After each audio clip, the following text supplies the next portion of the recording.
Situé à 1 km du cœur de Bruxelles, nous voyons apparaître une tache de verdure qui se démarque de l'habitat dense qui l'entoure. Il s'agit du parc du Cinquantenaire, érigé à l'occasion du 50e anniversaire de l'indépendance de la Belgique, à l'initiative du roi Léopold II.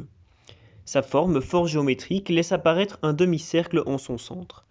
Les plans de ce palais furent réalisés par l'architecte Gédéon Bordiot, mais à la mort de celui-ci, la construction des arcades fut attribuée à l'architecte Charles Giraud, qui décida de les modifier pour en faire une arcade à 3 arches. Les travaux furent achevés en 1905.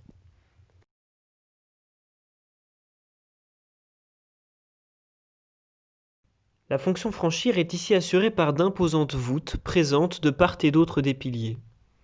Ces voûtes et leur stratégie d'optimisation par amincissement vont permettre de restituer la charge de manière égale sur les piliers.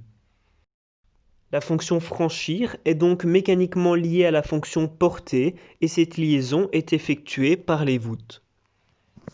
La fonction porter est donc ici assurée par 4 imposants piliers dont les 2 externes présentant une double épaisseur de contrefort.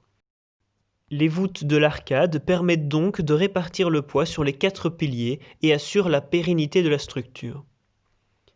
La fonction fondée est assurée par d'imposantes fondations présentes sous terre, mais dont une partie apparaît à l'air libre et constitue les portions plus larges au pied des piliers. Ces fondations sont probablement présentes sous forme d'imposants blocs de pierre bleue.